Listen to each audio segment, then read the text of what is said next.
Hola, sé bienvenido a nuestro canal de H2D Hijos de Dios y queremos pedirte que en los próximos minutos puedas tomarte un tiempito para preparar tu corazón y tu mente y de esta manera puedas recibir todo lo que creemos Dios tiene para ti y pueda ser de mucha bendición.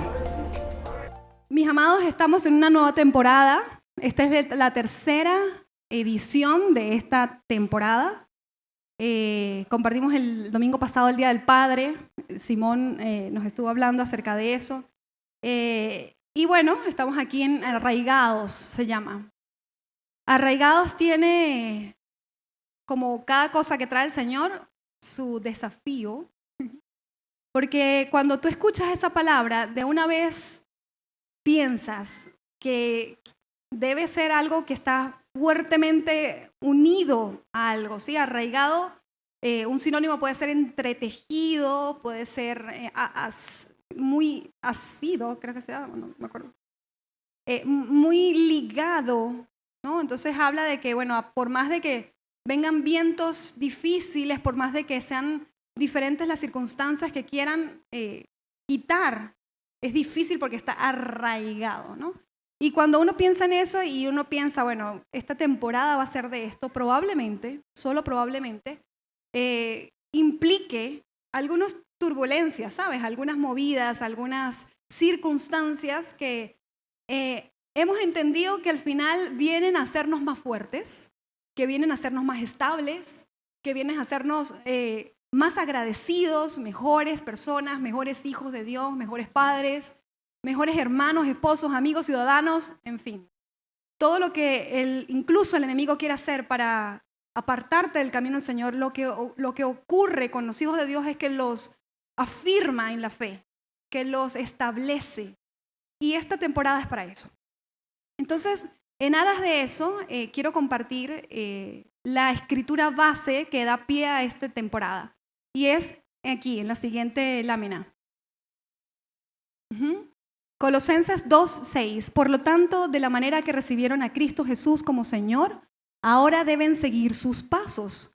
Arraíguense profundamente en Él y edifiquen toda la vida. No algunos aspectos o unas áreas, sino toda la vida sobre Él. Y entonces su fe se fortalecerá en la verdad que se les enseñó y rebosarán de gratitud.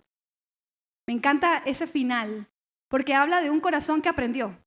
Cuando uno está agradecido, es una persona que, a pesar de las circunstancias, a pesar de las cosas, entendió que todo le suma, que todo le ayuda, que todo lo mejora. Y de alguna manera a mí me parece esperanzador este cierre, porque es como que, Señor, yo estoy firme en ti, quiero aprender a estarlo cada vez más, pero aún que tenga que pasar por situaciones complicadas, yo quiero estar agradecida, yo quiero ser consciente de lo que tú estás haciendo a favor mío cada vez más y poder atravesar cualquier tipo de circunstancias con ese cierre, con gratitud. Entonces, bueno, ya, bien. Quiero que vean este intro, es un pequeño video, 3 minutos, pero va a dar la base de lo que vamos a compartir, o al menos un símil de lo que queremos compartir. Presten mucha atención y luego continuamos. ¿Sí? Las plantas sanas necesitan un suelo saludable para poder crecer. Para poder absorber exactamente lo que necesitan las plantas, el suelo tiene que tener los minerales y la vida necesaria. Una investigación científica demuestra que por el uso masivo de abono sintético con sal, el suelo no tiene más la biología necesaria para un crecimiento sano de las plantas. Se usa abono sintético desde un periodo en el que no había conocimiento del efecto largo plazo. Para los agricultores, este abono era una maravilla. Las cosechas se duplicaban y los agricultores podían producir alimentos para una población creciente. Pero ahora, después de años de uso de abono sintético, se descubren las consecuencias en el suelo. Cada vez hay menos minerales nutrientes en el suelo. De esta manera las plantas se debilitan y se ponen enfermas más rápidamente. No están más protegidas, sino que se vuelven más vulnerables a ataques de bacterias y hongos. El uso de abono sintético provoca también que el agricultor tenga que labrar su tierra cada vez más profundo porque la tierra se compacta más rápidamente. Esto es costoso para el agricultor y desastroso para el suelo. Hay métodos mucho mejores. Por lo general no se sabe que las raíces de las plantas se desarrollan mejor en una zona radicular antigua. Aquí se ve el método de arar volteando el suelo 25 centímetros. De esta manera a la planta le cuesta mucho más esfuerzo para llegar a los miles de mini túneles hechos por otras plantas con sus raíces. Muchas veces ni tan siquiera las raíces atraviesan la durísima suela del labor por labrar la tierra con maquinaria pesada. El método de cultivo superficial nos da una solución posible. Con este método de poca profundidad, las raíces pueden aprovechar más rápidamente los túneles de las plantas anteriores. Las raíces solo tienen que esforzarse cuando llegan al final de los túneles. Entonces, se puede enraizar más profundo año tras año. De esta manera, hay más disponibilidad de humedad y suelo para crecer. El control de plagas con tratamientos químicos no es mucho más que tratar y ocultar los síntomas de la enfermedad. Las plantas sanas tienen la capacidad de mantener las enfermedades a raya. Como reacción a los efectos negativos del uso de abonos sintéticos, se usan productos de control de plagas para salvar la cosecha. Nuestra conclusión es que las plantas que solo reciben abono sintético siempre se ponen enfermas. El abono sintético es la causa directa del uso de la mayoría de productos plaguicidas. Para solucionar el problema mundial de exceso de abono sintético, hay que romper el círculo vicioso. La pregunta que nos tenemos que hacer es, ¿cómo podemos mejorar el suelo?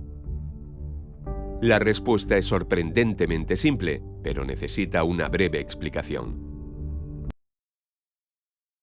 La siguiente, por favor. Hemos llamado a esta enseñanza abono sintético. El tema que voy a compartir, como les dije al principio, es un tema complicado.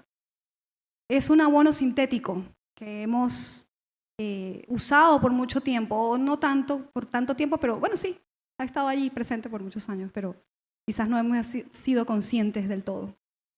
Pero fíjense, ¿no? Este abono sintético está causando varios problemas. El primero de ellos es que destruye la biología del suelo. Destruye, se pensaba que fortalecía la planta, pero en realidad la hace más vulnerable a plagas. Y para remediar la situación, entonces, para no perder la cosecha, se usan fertilizantes para poder matar la plaga y salvar la cosecha. Pero finalmente, al final, contaminamos más los suelos y los alimentos también se contaminan por el exagerado uso de químicos y insecticidas y cosas para poder mantener la cosecha y la plaga a raya. Nosotros y nuestras brillantes ideas de poder acomodar, ¿saben?, la naturaleza. Y de eso vamos a hablar en la mañana de hoy. Haciendo una analogía con este tema de el suelo para las plantas. El suelo es el lugar donde tú, como planta, como semilla, haciendo una analogía, un símil, recoges tus nutrientes, de donde extraes minerales y nutrientes que necesitas para crecer sano. La sanidad, fíjense que decía, una planta saludable es capaz de afrontar la plaga por sí sola. Pero cuando no está saludable, está débil, no, se enferma más y es víctima de hongos y plagas. Entonces, para uno estar saludable, necesita de una tierra sana. En el caso de los seres humanos, entonces hablamos más de un ambiente. El ambiente te influye y te forma de muchas maneras. Quienes estuvieron aquí en Sexualidad Inteligente con Simón y Mirta, pues pudimos aprender muchísimo de esta influencia del entorno en el aspecto de la sexualidad. Pero les quiero ofrecer otro punto de vista, uno educativo. El ambiente ha sido estudiado desde hace muchos años por muchos tipos de especialistas y desde muchas áreas de las ciencias. Y está súper comprobado el efecto que trae en una persona, en un niño, por ejemplo, la familia, la escuela, la iglesia, los amigos, el entorno, todos los contextos con los cuales un niño comparte, al final aportan mucho para lo que ese niño va a ser y en lo que se convierte. Él adquiere sus valores, sus principios, su carácter, su personalidad. Una parte por la herencia genética, pero gran parte, y yo diría la mayoritaria, del contexto en el cual él se desenvuelve. Y dentro de este tema hay una persona que habló una teoría que a mí me encanta, porque el nombre al principio no lo asocié, pero después lo entendí. Y se llama la teoría ecológica de Bronfenbrenner. Él es un psicólogo ruso, si mal no recuerdo, y lo tuve que estudiar mucho para el posgrado, y me encantó porque su teoría ecológica no tiene nada que ver con el medio ambiente. Yo pensé que era del medio ambiente, y resulta que no, es un análisis sociológico y psicológico de las influencias de los entornos en el desarrollo de un individuo. Lo interesante de este pensador, de este psicólogo, es que él habló y pudo estructurar, haciendo una analogía con los sistemas y con la teoría de los sistemas de Robert Alanfi, otra teoría extraída de las ciencias de la informática y de los sistemas, es que pudo asociar este contexto de una manera, digamos, que se puede como graficar, y fue lo que me gustó. Él pensó en estos círculos concéntricos, dame un clic, por favor, en estos círculos concéntricos como los diferentes contextos con los que una persona interactúa, y valga la redundancia, la interacción es bidireccional. Es decir, el niño aprende del entorno, pero el niño también ejerce una influencia sobre el entorno en el cual él convive. Entonces, el más cercano al niño, él lo denominó el microsistema. El microsistema es el lugar, el contexto en donde el niño se desenvuelve y donde es protagonista, y son, por ejemplo, la casa, ¿no? El hogar, la familia. Es el entorno de más influencia y más cercano al niño. Está allí inmerso la mayor parte del tiempo y recibiendo periódicamente toda la formación de sus padres, de su familia, de su contexto. El otro entorno que es altamente, que influye mucho, es la escuela. Si no, piensen cuántas horas ¿no? Cuántas horas están los niños en los colegios, por cuántos años. Por supuesto que eso deja una huella en su vida. Por eso es importante pensar en buenas opciones para y valga la cuña, ¿no? Como educadora. Yo todavía no soy, pero estoy en vía. Muy bien, mesosistema es el siguiente nivel de interacción, o sea, el siguiente nivel de influencia. Los mesosistemas son cómo interactúan estos microsistemas en los cuales el niño hace vida entre sí. Y esa interacción forma o genera impacto en la vida de ese pequeño. Es decir, una cosa es la que recibe en la casa, otra cosa es la que recibe en la iglesia, pero si además en casa se vinculan con el colegio, por ejemplo, siguiendo en el ejemplo de la educación. Si en casa participamos en las actividades que hace el colegio, es decir, vamos a sus actos, estamos pendientes de lo que ven, del contenido académico, les ayudamos en las actividades y las responsabilidades, si asistimos a las reuniones a las cuales nos invitan, si estrechamos lazos con otros microsistemas con los que él comparte, lo que se genera, la influencia es mucho mayor. El aprendizaje se potencia y la experiencia se vuelve más positiva. Entonces, otro microsistema importante para los niños, en nuestro caso, es la iglesia. Si participamos o hacemos que ellos participen en los campamentos juveniles, en las reuniones para jóvenes, en esos círculos de interacción, ellos absorben de allí. Especialmente, bueno, estamos orando por un campamento para los jóvenes. Ojalá podamos hacer eso, porque qué saludable es que ellos puedan recibir de esos espacios formación e influencia. De verdad que sí, ayuda mucho. Entonces, el siguiente nivel, un poquito más abstracto, o sea, más hacia arriba, son los exosistemas. Y los exosistemas son digamos, no están relacionados directamente con el niño, pero sí con quienes hacen vida con el niño. Es decir, aquí podríamos meter el sistema de salud, por ejemplo, el trabajo de los padres, y estos tipos de contextos influyen no en el niño, pero sí en las experiencias que este niño pueda tener. Es decir, voy a darles un ejemplo mío. Mi papá fue rector del INSE Táchira por muchos años, o sea, como director. Y él es educador. Pero a mí lo que yo recuerdo con mucho cariño eran los planes vacacionales que teníamos, porque era una experiencia única. Y claro, quizás no son comparados con los que tienen ustedes en Caracas, pero en San Cristóbal para mí era toda una experiencia muy fina, inolvidable, salir los paseos, o sea, era el único momento en donde yo podía estar sin mis padres, estaba sola, era como emocionante, pero como, o sea, aquello realmente me marcó, y me marcó positivamente, gracias al Señor. Entonces, esos contextos que no son, digamos, donde el niño hace vida, pero que influyen en sus experiencias, también influyen en él. Ahora, ¿por qué les estoy hablando de esto? Porque nosotros como cristianos, especialmente en esta casa, nosotros aquí, los que estamos aquí, y los que contribuimos desde este lado de la plataforma, hemos tratado de ayudarnos mutuamente en todos estos contextos. Nosotros como cristianos nos vemos en la obligación y la necesidad de abordar los temas relativos a la familia, porque sabemos la influencia que genera la familia.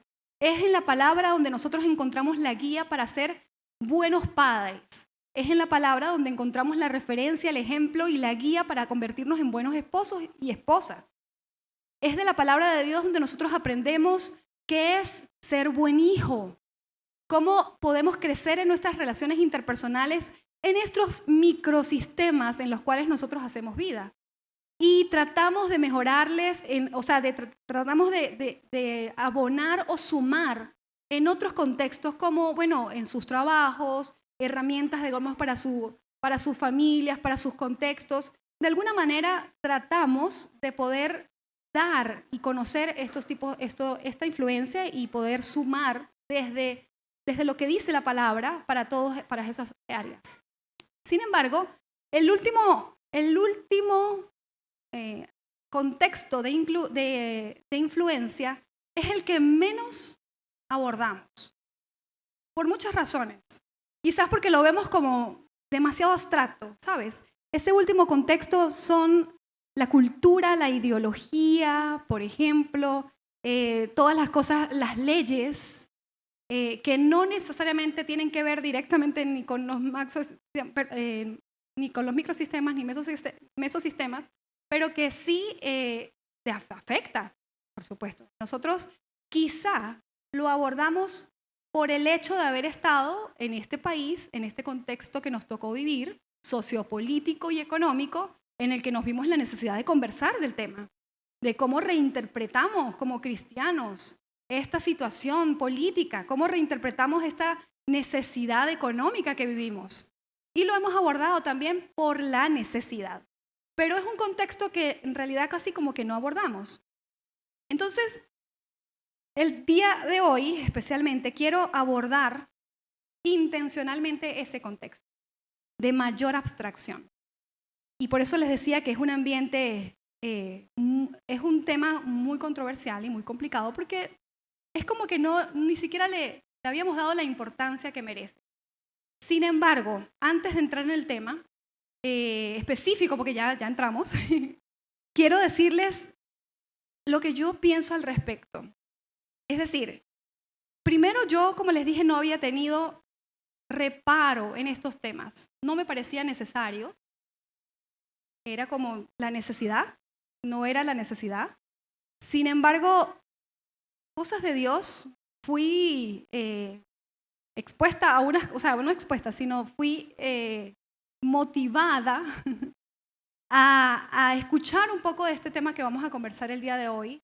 Y luego de eso entré en un camino de descubrimiento de muchas cosas y la verdad es que me ha conmovido profundamente. He quedado muy impactada con muchas de las cosas que escuché, que leí, que investigué y me dejó al principio un sinsabor en la boca que yo decía, no sé cómo digerir esto. No sé cómo asumirlo, cómo reconocerlo, cómo interpretarlo. Y después de un tiempito y la oración y varias cosas y de pasar por varias emociones, finalmente terminé con el versículo lema de esta temporada, con una actitud de gratitud. Porque yo dije, qué bueno que me estoy enterando, qué bueno que estoy entrando en esta senda porque yo quiero crecer. Yo quiero ser fiel a lo que el Señor me ha dispuesto a hacer. Y yo quiero hacer lo que de mi lado esté para no ser ni piedra de tropiezo ni haber pasado por alto nada. Y con esa intención es que yo estoy abordando este tema, por la responsabilidad que tengo como mamá, por la responsabilidad que tengo como mujer, por la responsabilidad que tengo como pastora, como cristiana. Entonces es un tema que vamos a hablar desde ese punto de vista. Es decir, me vi obligada a tocar estos temas. Entonces, vamos a la siguiente lámina. Ahí está, déjala ahí. Ok, lo primero es, recuerden que les dije que al principio no habíamos pensado mucho en esta esfera de influencia, ¿cierto? No teníamos la necesidad, entre otras cosas, porque no existía hace varios años el tema de la globalización. Eso es reciente a raíz del impulso de esta era de la comunicación, ¿no? Pero antes no era necesario, porque ni siquiera sabíamos qué pasaba en otros lugares. Sin embargo, la globalización y la comunicación trajo el tema, ¿saben? Trajo las necesidades, así como trajo las bendiciones. Parte del concepto de la globalización es que ahora tenemos un libre comercio mundial, ¿saben? El concepto de la aldea global, en donde nosotros podemos hacer intercambio libre de comercio, de personas, de culturas, de muchas cosas, y eso es maravilloso. Poder disfrutar de la comunicación y lo que supone el hecho de que yo me pueda, por ejemplo, conectar con mi esposo, que está en el otro lado del mundo, es una bendición para mí.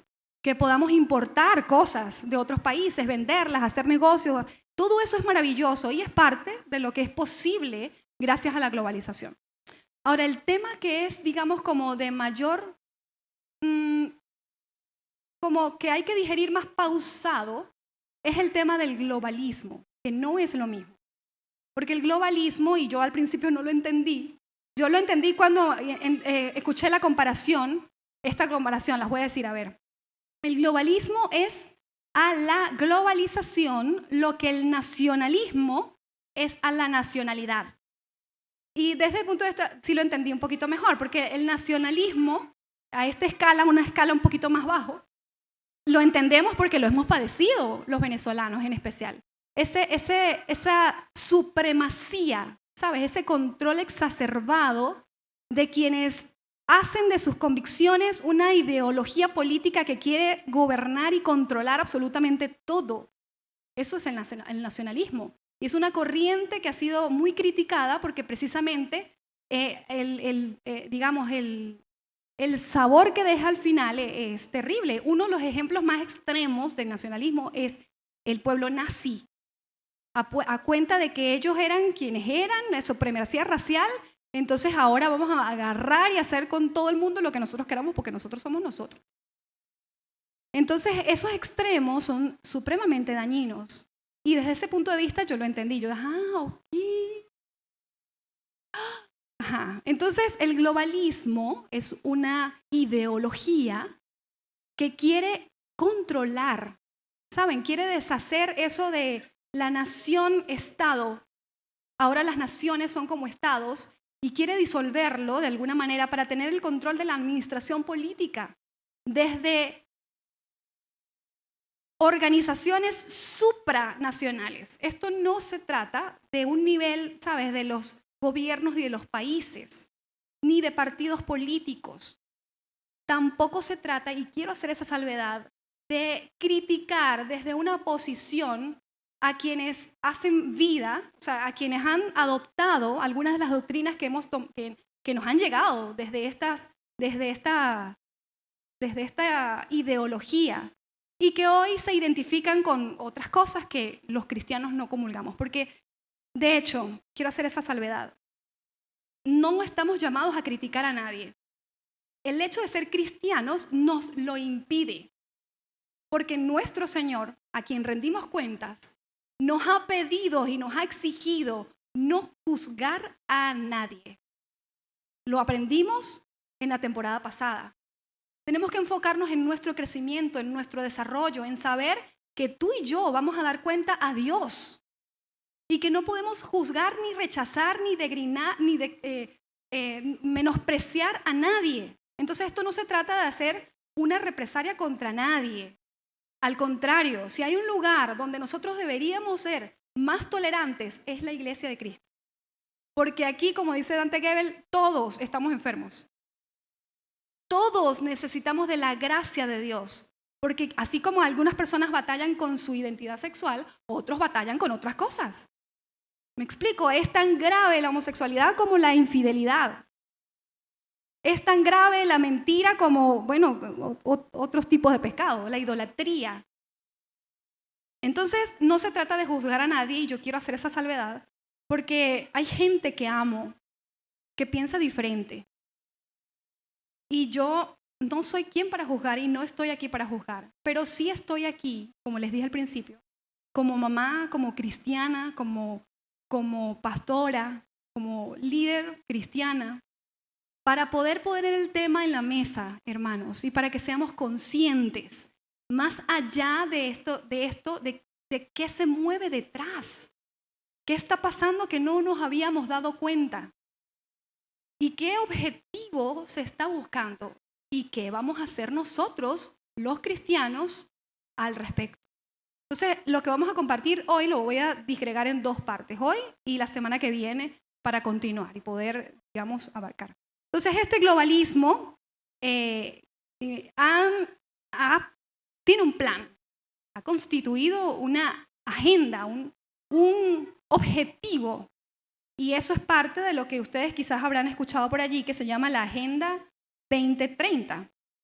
En esencia, es un documento, que se hizo en la Declaración de Pleno de las Naciones Unidas en el año 2015 en Nueva York, en donde estaban los representantes de prácticamente todas las naciones, al menos los delegados para estar allí, y donde se acordó casi unánimemente un plan que se concretaría, según ellos, para 2030. Y este plan abarca muchísimos contextos y muchas cosas. Puntos diversos. Yo no leí la agenda, apenas. Otra cosa es que yo no soy ninguna experta en este tema. Solo lo leí y documenté de algunos que sí son expertos. Pero bueno, entonces yo no leí. Era un documento, que no es como que, ay, qué rico leer esto, ¿no? Un documento institucional de leyes, de objetivos y cosas así. Básicamente son 17 objetivos, 169 metas, esos objetivos desglosados en estas metas. Y bueno, el plan es ese. Ahora, dice alguien experto, el Higinio Marín, rector de la Universidad de Cardenal Herrera, España, quien ha dado conferencias al respecto, es un rector católico, y él hace un análisis bien interesante. A quienes están interesados pueden conseguir sus conferencias en YouTube. Él dice que una primera lectura a la agenda es como, chévere, como que te da una opinión favorable al respecto. Pero claro, que cuando uno ve las cosas a esa escala global, a esa escala mundial, son demasiados los detalles que se pueden pasar por alto. Pero a medida que uno va digiriendo y como que va contextualizando, entonces uno se da cuenta de las incongruencias o los desafíos que representa. ¿Cómo se va a interpretar esto? ¿Cómo se va a aplicar esto? Y en ese sentido, pues de estos 17 objetivos, hay 3 que según la opinión de este señor, aquí la broma. Según la opinión de él, hay 3 objetivos que son, así, y nombro, parafraseo, gracias, lo parafraseo, él dice, sencillamente son irreconciliables con alguien de moral y fe cristiana. El asunto es que esto no es escoge los que te gustan y los que no. Y ese es el problema. Ajá. Entonces, este es el asunto. De esos tres, él menciona el tema relativo a la salud y la salud sexual y reproductiva, que ya vamos a hablar de eso. El tema que habla acerca de la igualdad de género, que dicho sea de paso dice no tiene ningún sustento a teoría biológica alguna, sino que todo está relacionado a un tema del ejercicio del género que no tiene un basamento científico avalable. Y el tema de la educación, que tiene sus salvedades y sus incongruencias en algunos aspectos. Ok, entonces, en ese sentido, ese es el tema de la agenda como tal, pero vamos a nosotros abarcar el día de hoy solo un punto, el de la ideología de género. Muy bien. La pregunta que nos podemos hacer es, ¿qué es? ¿No? ¿Qué es la ideología de género? Dice Álvaro, el pastor, que habló también acerca del tema, este es un plan que sencillamente es extraordinario, es decir, no por lo bueno y lo grandioso, sino por lo fuera de lo común, de lo normal. Es un plan ambicioso que busca nada más y nada menos que cambiar la naturaleza del género humano. Nunca antes un imperio alguno intentó algo así. Eso es inédito. Es una cosa que no dice imposible cambiar la naturaleza humana. Sin embargo, vemos que se viene imponiendo en casi todos los países del mundo. Entonces, dentro de esta ideología encontramos un documento que se llama el Manifiesto Contrasexual. Este manifiesto contrasexual es casi como un texto canónico, es decir, una cosa como sagrada, como muy debatida, y no estoy hablando de, digamos, a unos niveles muy bajos del quien finalmente practica este estilo de vida, sino que es muy de los que están pensando en esto, de los que están promoviendo esto. Entonces, este texto, esta cita dice así, básicamente: los hombres y las mujeres son construcciones del sistema heterosexual de producción y reproducción que autoriza el sometimiento de las mujeres como fuerza de trabajo sexual y como medio de reproducción. Cuando uno lee esto, uno dice, ¿qué? No entendí. ¿Saben? Pero en esencia, lo que están diciendo allí es que algo pasó en la historia, en un punto de la historia, en donde se le dijo a la mujer, se le obligó a la mujer, tú eres la que te vas a embarazar y la que vas a reproducir los hijos. Pero que eso no nos viene de la naturaleza, sino que es impuesto. Y por lo tanto, resulta opresivo. Uno queda así como... La pregunta es, ¿de dónde lo sacaron? ¿No? O sea, como... Y la conclusión es, sí, es así, es una construcción social. Y como es una construcción social, entonces ya no vamos a ser ni hombres ni mujeres, sino que cada quien ya va a decir lo que quiere ser. Vamos a hacer una especie de cuerpos hablantes, en donde ya no importan la diferenciación sexual, sino que lo que importa son los múltiples géneros, y eso lo podemos escoger de cierta manera. Son las doctrinas que están, digamos, por debajo, por detrás de todo esto. Uno podría pensar, uno piensa, ¿no? Pero qué absurdo.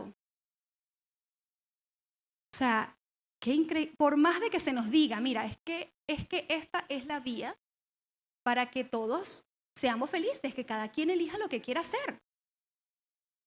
Por más de que se nos diga, esa es la vía para poder tener una conciliación mundial, esto es absurdo. Por el simple hecho de que esto está echando... La siguiente, por favor. Esto pone de lado toda la biología, toda la fisiología, la neuropsicología, la genética y un montón de ciencias que dicen, esto es absurdo. Porque independientemente de cómo viva una persona, cómo se autoperciba, cómo decida vivir su vida aquí en la Tierra, si se muere dentro de muchos años y se encuentra su cuerpo, se le hace un análisis a sus huesos, se determinará que era un hombre de tantos años, o sea, todas sus características, porque en sus huesos, en su ADN, está escrito su naturaleza.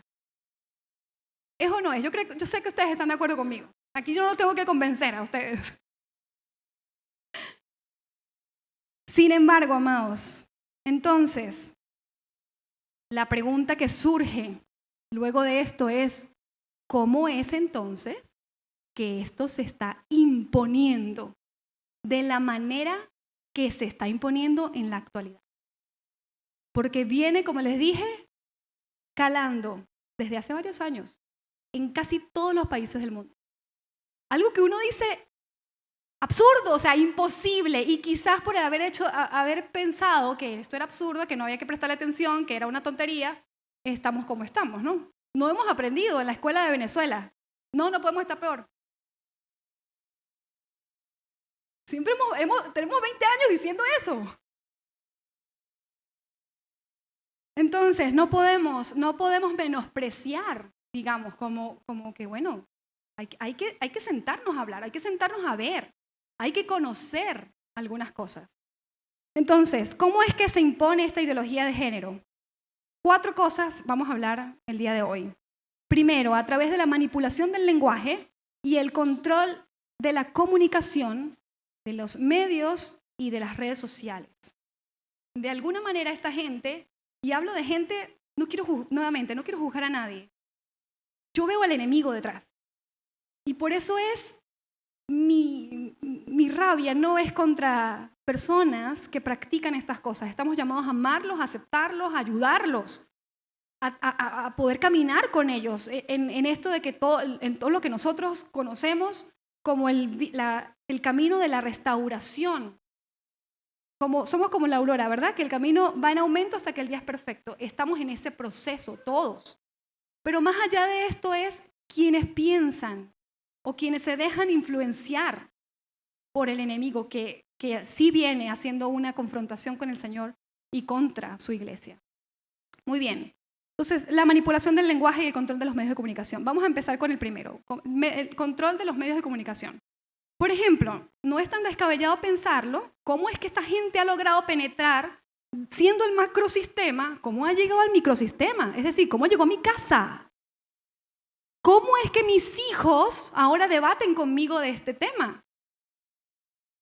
¿Cómo es que ahora yo tengo que tener conversaciones con mi familia complicadas? ¿Cómo lograron permear? Bueno, una de las razones, a través de los medios de comunicación. ¿Ustedes sabían que el 80% del entretenimiento y la información pertenece o está en manos de solo 8 transnacionales? 8. Si fueran personas, estamos hablando de 8 personas que deciden lo que se transmite, lo que se informa en un 80%. Por supuesto que hay productores independientes y por supuesto que hay producciones nacionales y otras cosas, pero eso es un 20%. El 90% de la música comercial está en manos de 3 transnacionales. Y el 90%, y por supuesto la música, está cargada de una manera grotesca, eso no tengo que explicar, ustedes muy bien lo saben, lo han escuchado y lo han padecido, de estas prácticas así cada vez más terrible, cada vez más terrible. Y el 90% de la industria pornográfica pertenece a 3 transnacionales.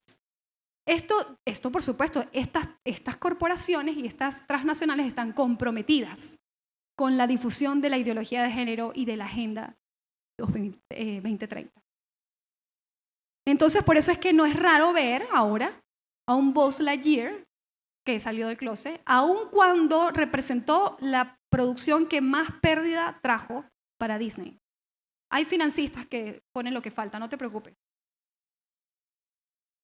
Y tenemos una madrina en Cenicienta que viene de un trans y que ahora nuestros niños perciben como normal. Yo he tenido que tener conversaciones en casa muy intencionales, a cada niña en su nivel, porque no las puedo sentar a todas y hablarles de la misma manera, evidentemente, pero yo no quiero que esto quede en su cabecita como algo normal. Yo necesito exponerlos a la verdad. Yo necesito primero modelar la verdad y segundo exponerlos a la verdad. Y cuando ellos conozcan y se familiaricen, ni siquiera tenemos que hacer demasiado énfasis en estos temas. Simplemente exponlos a la verdad y ellos van a reconocer lo que no es verdad. A mí me da risa, Antonella, porque yo ando con una onda de 0 azúcar, cosa que no cumplo porque estoy en el proceso de desintoxicación, pero no puedo. Ahí voy, pero es disminuido. Ahí vamos. No me regalen dulces ni tortas, aunque yo sé que es rico, pero... Ajá. Pero sí, bueno, chocolatico pues. Ajá, el caso es que yo ando con esta onda y en casa yo les he echado broma, porque yo les doy la broma y le doy sin azúcar. Entonces, al principio, ya varios meses ellas nos aceptaban como que no, mamá, ¿qué es esto y tal? Pero después, ya... Y últimamente, esta semana, yo les compré unas gomitas para darles de merienda. Les doy 2 gomitas, no el paquete, sino 2. 1, 2.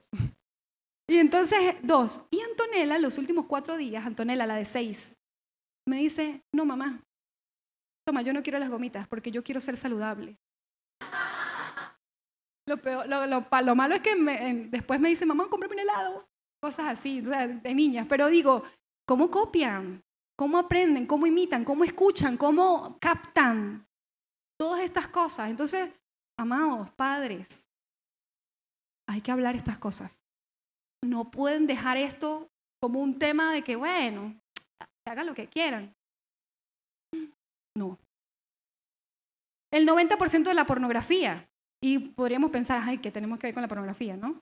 El caso es que los muchachos, sus hijos, nuestros hijos, se consiguen de forma intencional o bueno, o sea, no quise toparme con eso, pero el 90% o sea, estas corporaciones que generan esta cantidad de material están súper comprometidos y ahora es súper normal que el contenido venga cargado con estas prácticas homosexuales y lésbicas y un montón de cosas y un montón de gente, una locura. Yo gracias a Dios no quiero saber, pero no, o sea, ya, yo puedo imaginar, o sea, es como, ¡oh! ¿De verdad? Y un muchacho, una jovencita, un joven, adolescente, que se consiga con este material, comience a verlo, se va a excitar con eso. Y cuando llegue más grandecito, va a estar muy confundido. Vayan a Sexualidad Inteligente para que aprendan varias cosas y cómo se va formando este tema de la sexualidad, desde qué edad. Entonces, es parte de las razones por las cuales no podemos juzgar a nadie. Porque le llegó y lo confundió.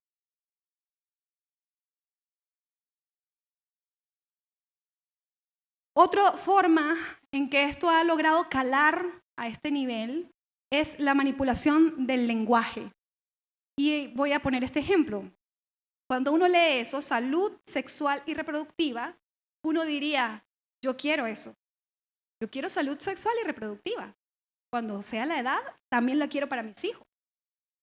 Pero lo que no sabemos es que este es el cartel para todo el plan abortista. Todos los medios de comunicación, todos los círculos intelectuales, universitarios, profesionales, todo el mundo le llama a esto interrupción voluntaria del embarazo. Los cristianos hemos dicho aborto. Es un aborto. Y aun cuando se intentó cambiar por esas palabras de la interrupción voluntaria del embarazo, todavía representaba una interrupción. Así que lo decidieron cambiar nuevamente y dijeron, no, vamos a llamarlo salud sexual y reproductiva. Entonces, esto entra como un caballo de Troya, ¿sabes? No nos damos cuenta. Somos a veces los que decimos, claro, mira, que los niños van a un taller de salud sexual y reproductiva, chévere, para que aprendan, porque...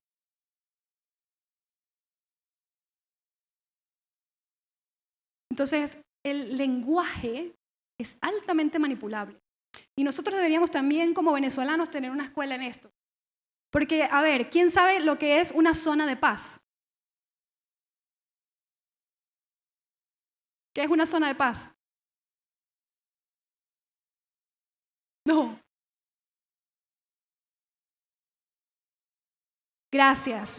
Son espacios en los barrios que son dominados por los colectivos, donde hay libre flujo de armas y droga. Esos son los lugares de paz. ¿No sabían, hermanos? Manipulación del lenguaje. Por ejemplo, otro tema que también deberíamos tener en una escuela, esto de las leyes contra el odio.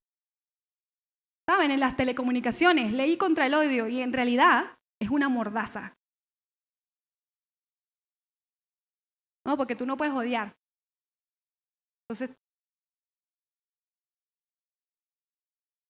quienes hablan de amor y en realidad es una ofensiva para quienes opinan diferente. Argumentos falaces. A ver, esto yo creo que quizás sí lo habrán escuchado. Como les digo, esto ha calado a todos los niveles. Yo he tenido conversaciones con familiares al respecto y algunos de sus argumentos incluso han sido, pero si se quieren que se casen. O sea, si se quieren que se casen, o sea, eso es asunto de ellos, cada quien hace con su vida lo que quiere, cada quien hace no sé qué, o sea, y bueno, que sean protegidos, por supuesto, que nadie los denigre, que nadie los haga, que sean protegidos por el Estado. Y inclusive, si se les puede ayudar para que salgan adelante, que les ayuden y que les protejan. Total, se quieren, se casan, cada quien hace su vida. Y uno puede decir, bueno, la pregunta es, ¿qué tal si son dos hermanos consanguíneos? Si se quieren que se casen, que el Estado proteja su unión. ¿Qué tal si es un abuelo y su nieta? Si se quieren que se casen y que el Estado proteja su unión. ¿Qué tal si se trata de un hijo y su madre o un padre y su hija? ¿Qué tal si alguien siente atracción por su mascota de compañía? ¿Qué está pasando? Que el Estado proteja su unión. Hay límites, amados. Hay límites. Y estos límites no nos vienen de nosotros. Vamos a ver qué dice Levítico 18. Levítico 18 dice así: Entonces el Señor le dijo a Moisés, da las siguientes instrucciones al pueblo de Israel. Yo soy el Señor tu Dios. No se comporten como la gente de Egipto, donde ustedes vivían, o como la gente de Canaán, a donde los llevo. No deberían imitar ustedes su estilo de vida. Ustedes deben obedecer todas mis ordenanzas y asegurarse de obedecer mis decretos, porque yo soy el Señor su Dios. Si obedecen mis decretos y mis ordenanzas, encontrarán vida por medio de ellos. Yo soy el Señor. Continúa. Nunca deberían tener relaciones sexuales con un pariente cercano, porque yo soy el Señor. No deshonres a tu padre teniendo relaciones sexuales con tu madre. Ella es tu madre. No deberías tener relaciones sexuales con ella. Luego continúa. Ni con tu padre, ni con las esposas de tu padre, ni con tu hermana o media hermana, ni con tu nieta, ni con tu tía, ni tu nuera o tu cuñada, o con una mujer y su hija. Y a uno ahí comienza a ver incesto, pedofilia. En la siguiente. No, más adelante, 22 dice, no practiques la homosexualidad al tener relaciones sexuales con un hombre como si fuera una mujer. Es un pecado detestable. Un hombre no debe contaminarse a sí mismo al tener sexo con un animal. Tampoco una mujer se ofrecerá a un animal macho a fin de tener relaciones sexuales. Esto es un acto perverso. No se contaminen con ninguna de estas prácticas. Es un diseño, amados. Y hay límites de lo aceptable. Moisés aquí no está hablando cualquier tontería.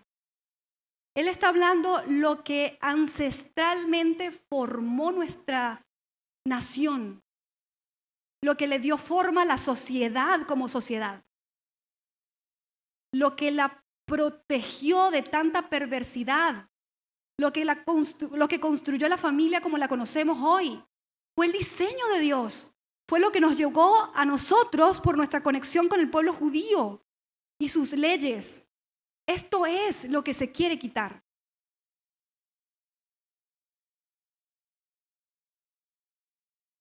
Otra forma que está usando para poder llegar nuevamente hasta estos microsistemas, vamos con la siguiente, es a través de la educación. Nuevamente, la manipulación del lenguaje. La siguiente. Formación ciudadana. La formación ciudadana es un contenido educativo que se imparte en los preescolares en España. Y uno diría, qué chévere, yo también quiero que me formen como un ciudadano, como decía Marta Rodríguez Miranda, ¿sabes? Un buen ciudadano. Y todos queremos eso. Pero lo que no sabemos es que este es otro caballito de Troya.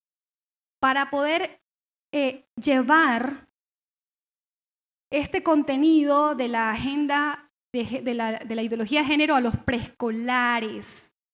Contenido que se le da a los niños de 3 años, en donde se le enseña a tocar y ver como normal a otros niños de su género o del género opuesto. Donde se le enseña lo maravilloso de la vida transexual y que es normal. Se usan además ejemplos de la naturaleza, porque hablan del caballito de mar. Me da una rabia, porque a mí me encantan los caballitos de mar. Y el animal no tiene nada que ver con esto. De hecho, después hablamos de cómo funciona, porque es que él recibe los óvulos y él mismo se encarga de todo el proceso, pero es otra cosa. O sea, ¿qué tenemos que ver los seres humanos con los caballitos de mar? Otra cosa es el caracol, que es un animalito bisexual, que tiene otra forma. Entonces ellos dicen, viste, mira, la naturaleza es normal. Entonces, de esta manera se entra, parece que esta gente conoce muy bien que entre más temprano mejor. Entre más temprano mejor, ya lo vimos. Los contextos influyen en la formación y el desarrollo de un ser humano. Y dentro de los microsistemas está la escuela. ¿Podemos controlar a la familia? Todavía no, pero van para allá. Pero pueden controlar la escuela.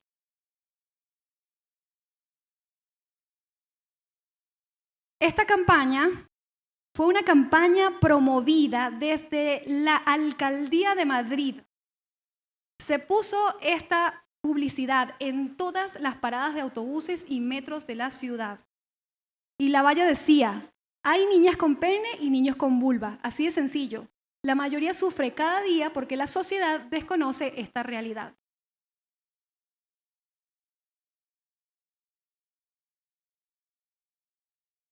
La siguiente. Hubo una ONG que en contraposición lanzó esta campaña. El famoso autobús amarillo, no sé si ustedes escucharon esa noticia, 2017, pero fue un boom, porque este autobús decía, los niños tienen pene, las niñas tienen vulva, que no te engañen. Si naces hombre, eres hombre, y si naces mujer, seguirás siéndolo. Stop Ley Trans. Firma en hazteoír.org para que la ley trans de Irene Moreno no salga adelante. ¿Saben qué hizo Irene Moreno? Los demandó por homofóbicos. ¿Saben qué pasó? Le quitaron todo. Expropiaron todos los bienes y los obligaron a cerrar la ONG.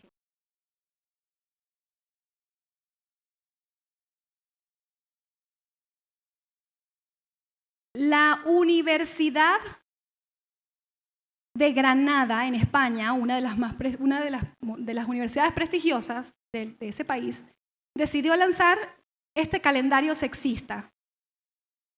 No sexista, perdón. Enero, febrero, marzo, abril, mayo. Y la verdad es que si uno no supiera lo que está detrás de esto, uno diría, pero esto es un chiste.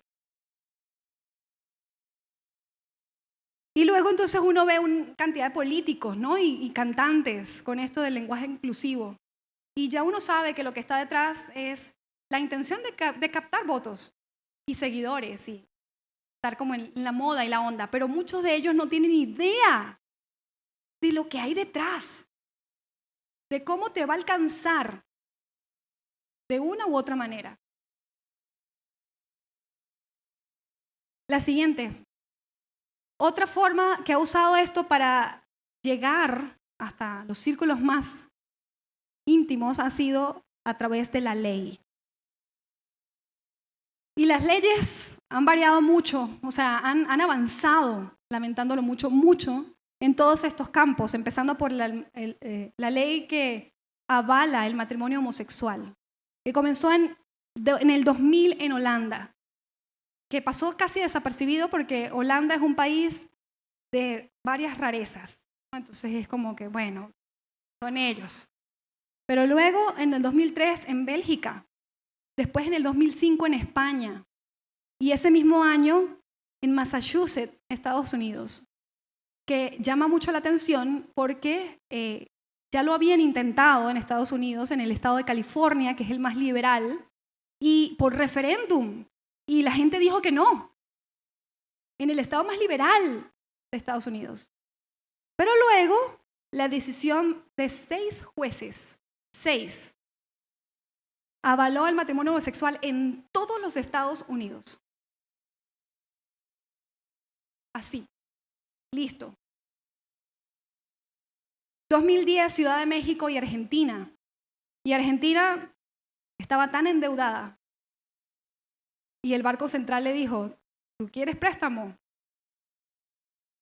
Estás retrasado en materia de derechos humanos.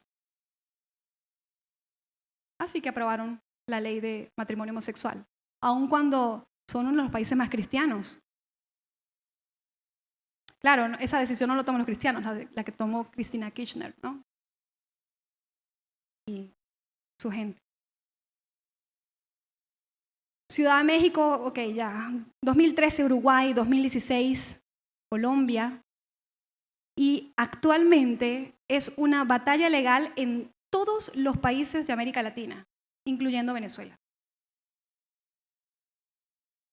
B, la ley de violencia de género. Y uno nuevamente dice, oye, pero está bien, ¿no? O sea, yo no quiero que ninguna persona debe ser violentada por su género. Pero lo que no sabemos es que esto anula, por ejemplo, principios como el principio de la igualdad de la ley. ¿Saben? Por lo menos en algunos países, incluyendo el nuestro, todos somos iguales ante la ley. Pero en los países donde ha sido aprobada esta ley, algunos hombres pueden pagar el doble de lo que pagarían si fuesen una mujer. ¿Me explico? O sea, el castigo es el doble. También acaba con el principio de la presunción de la inocencia. Ante la ley nosotros, ¿saben? Somos inocentes hasta que se demuestre lo contrario. Pero en algunos países donde está esta ley de la violencia de género es al contrario. Eres culpable hasta que pruebes lo contrario. Y en este sentido, por ejemplo, esto genera, decían algunos especialistas y gente que habla del tema, esto genera unos huecos en la ley terribles, porque se presta demasiado a manipulación, se presta demasiado. Y por ejemplo, por darles un ejemplo, se hizo un estudio a juezas españolas,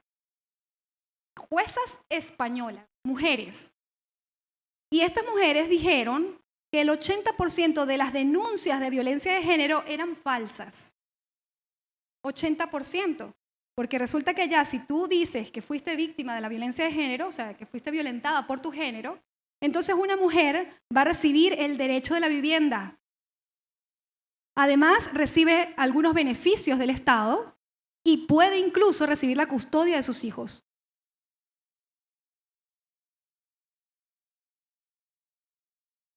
En algunos países hay leyes que ya avalan la pedofilia.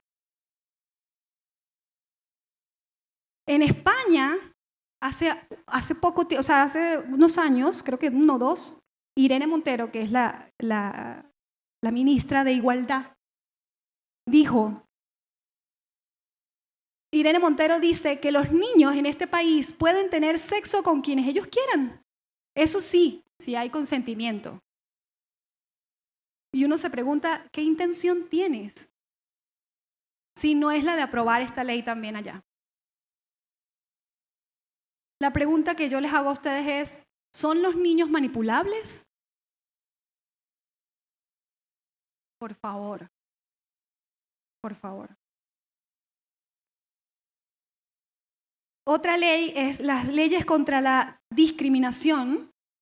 Y uno diría, bueno, está bien, ¿no? Quienes arremetan contra otro deberían pagar. Pero estas leyes son para quienes piensan diferente a la ideología de género.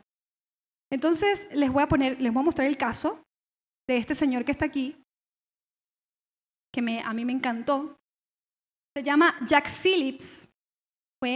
Es un pastelero cristiano evangélico americano a quien una pareja de homosexuales les dijo que quería que le hiciera su pastel de bodas. Como un cristiano convencido, él les dijo así, fíjense algo, yo lo noté aquí tal cual lo que él dijo. Ay, se me fue. Aquí está. Lo siento, muchachos, no hago pasteles para boda entre personas del mismo sexo. Listo, y se fue. Dice él que esa interacción duró 20 segundos. Luego recibió una demanda por homofóbico. Lo llevaron a los tribunales y perdieron en primera instancia. Él apeló a otro tribunal de mayor rango y volvió a perder en segunda instancia. Luego apeló a la Corte Suprema de los Estados Unidos y le dieron la victoria de una manera impresionante e inesperada.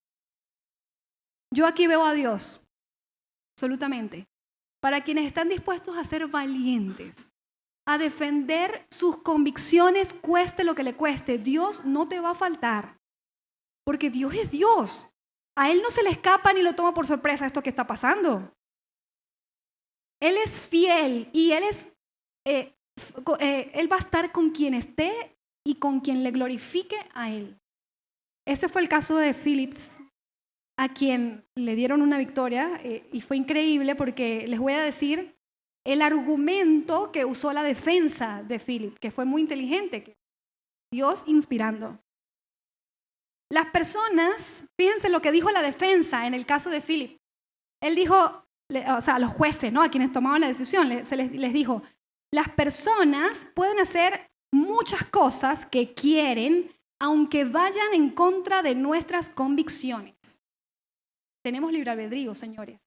Eso significa que cada quien literalmente hace con su vida lo que quiera. Dios dio ese derecho. Y aquí lo está reconociendo. La defensa de Philip le dijo, no, la gente puede hacer lo que quiera, aunque vaya en contra. Pero piensen en esto, les dijo el abogado. En un carpintero negro, a quien el Ku Klux Klan le pide que construya una cruz que ellos mismos van a quemar con sus capuchas blancas y su pretensión de superioridad racial. Es exactamente lo que está ocurriendo aquí. La gracia de Dios estaba ahí. Y la gente está, en Estados Unidos sobre todo, son muy sensibles con el tema racial. Es como que son más conscientes por lo que padecieron. Y dijeron, no, es verdad, él no respetó la fe de este señor. Así que no, negado procedimiento.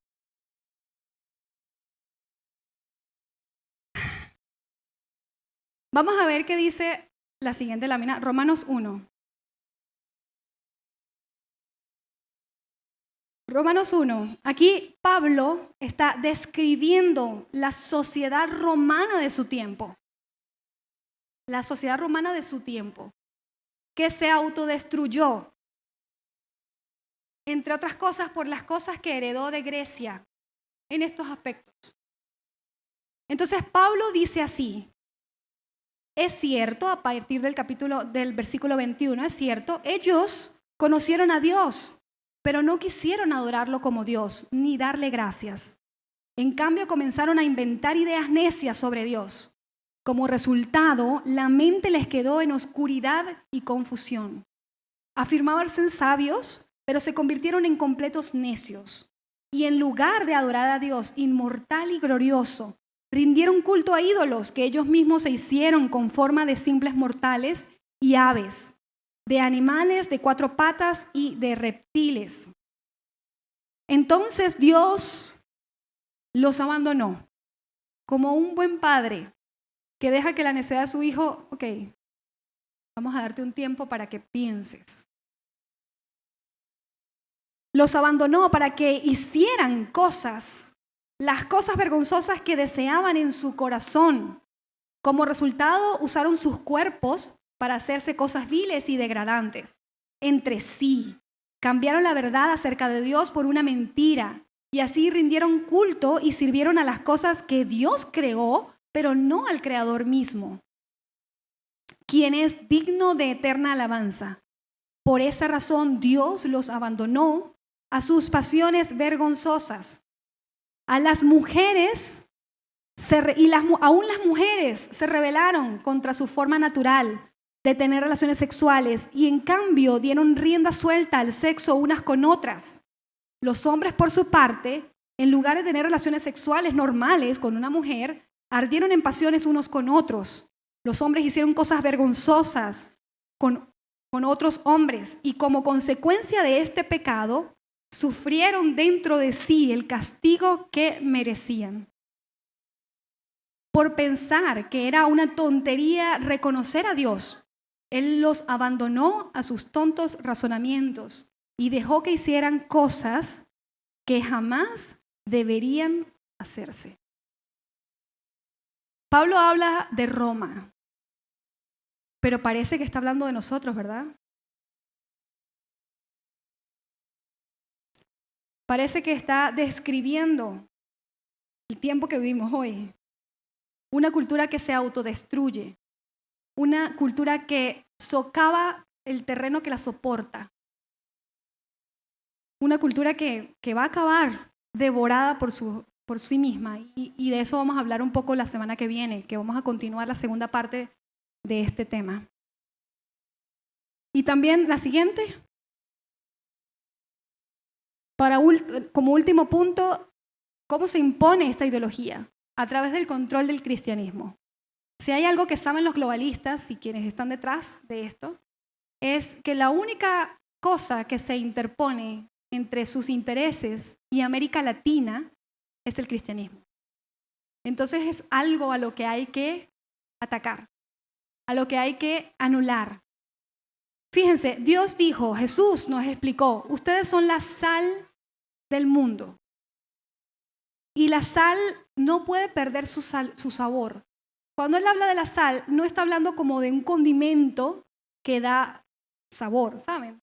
La sal en ese momento, en los tiempos de Jesús y en ese tiempo, era usada para preservar los alimentos, para que no se dañaran. Los viajes que se hacían intercontinentales eran posibles, ya que no habían sistemas de refrigeración, porque los alimentos iban conservados en sal.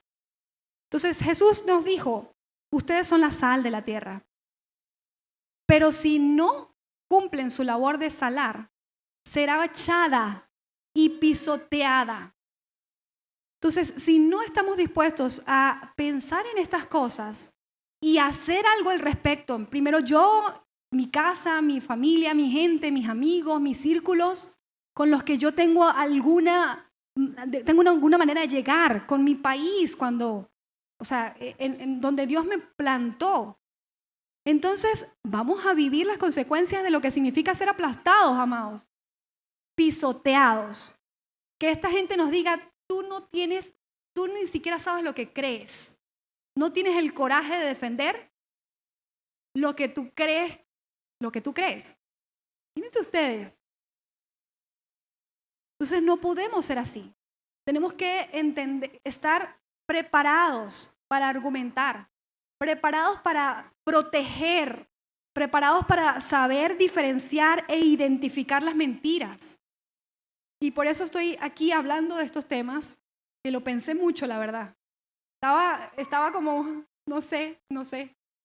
Pero yo creo que es necesario. Hay que ser valientes, hay que hacer lo que nos toca hacer y hay que defender las convicciones que tenemos en el Señor, en la familia, en el diseño, en su palabra. Y tenemos el Espíritu Santo que nos ayuda, que nos sustenta, que nos guarda, que nos guía, que nos capacita, que nos empodera, que nos consuela. O sea, no hay excusa alguna. Tenemos que saber defender lo que creemos y vivir lo que creemos, que es más importante todavía. Sí, cerrando, listo. ¿Se acuerdan que al principio les mostré un video, verdad? Que la planta. Ese videíto habla de este tratamiento inadecuado que se le han dado a los suelos por muchos años. Esta brillante idea que tuvimos de enriquecer los suelos con un abono sintético y lo que causamos, y ahora el tiempo no lo dice, fue la destrucción de los suelos y la vulnerabilidad de la planta y la toxicidad que están en las frutas. Y él dijo, ¿cómo podemos recuperar los suelos? La siguiente lámina. La respuesta siempre estuvo en la palabra del Señor. Siempre estuvo. Levítico 25 dice así. Cuando Moisés estaba en el monte de Sinaí, el Señor le dijo, da las siguientes instrucciones al pueblo de Israel. Cuando hayas entrado a la tierra que te doy, la tierra misma deberá guardar 1 año de descanso ante el Señor cada 7 años. Durante 6 años podrás sembrar tus campos, podrás podar tus viñedos y recoger tus cosechas. Pero durante el 7º año, la tierra deberá tener 1 año completo para descansar. Es el descanso del Señor. No siembres tus campos ni podes tus viñedos durante ese año. No almacenes las cosechas que crecen por sí solas, ni recojas las uvas. Puedes comer, sigue diciendo, puedes alimentarte de lo que la tierra por sí sola va a dar, pero déjalo ahí. Y nosotros que tenemos ideas brillantes, ¿saben? A veces, no, pero no va a perder 1 año. Por favor, de plata, de tiempo, de dinero, de producción, de capacidad. No, Señor. Vamos a ver qué dice al final del video, de la conclusión a la que llegaron algunos de los estudios que hablan de este tema. Si volvemos a la pregunta de antes, ¿cómo podemos mejorar el suelo? La respuesta tiene que ser, las plantas mejoran ellas mismas el suelo. Es decir, en la simbiosis entre planta, bacterias y hongos. Con esto las plantas son realmente las únicas mejoradoras del suelo. Aquí se observa claramente la diferencia entre un sistema de absorción sin y con hongos micorríficos. A la izquierda la planta es totalmente dependiente de la acidez del suelo y el aporte adicional de minerales. A la derecha las raíces mismas pueden organizar la acidez y la absorción a través de los hongos micorríficos. Esto resulta en una absorción más saludable que se desarrolla perfectamente con los nutrientes orgánicos. Con este sistema natural obtenemos de nuevo un suelo saludable, del cual plantas sanas pueden dar de nuevo frutas y hortalizas saludables. La emisión de CO2 y los valores nutritivos de nuestros alimentos dependen directamente de cómo tratamos nuestros suelos. La misma materia orgánica que se genera de las plantas, de ese intercambio biológico entre hongos y la misma deterioro de la materia orgánica, es lo que nutre los suelos. Y los suelos aportan todas las vitaminas, todas las cosas que necesitan, los nutrientes, para que la planta pueda lidiar con las plagas, para que tenga los nutrientes, tenga todo el fruto, lo que necesita para alimentarnos. Y a su vez va limpiando el suelo de CO2 y va purificando la atmósfera. Es decir, todo está fríamente calculado. Y ese diseño está pensado. ¿Qué tenemos que hacer nosotros? Obedecer. Obedecer. O sea, se nos ha llamado a enséñales, dijo Jesús, enséñales a obedecer lo que yo les he mandado a ustedes. Entonces, nuevamente, no es juzgar ni criticar a nadie, Es enseñar a obedecer lo que la ley del Señor nos dice a ellos y a nosotros. Porque ellos necesitan tanto a Jesús como tú y yo. Necesitamos al Señor, necesitamos de su sabiduría y de su gracia para poder vivir y vivir bien, hacer las cosas bien. Vamos a ponernos de pie para orar.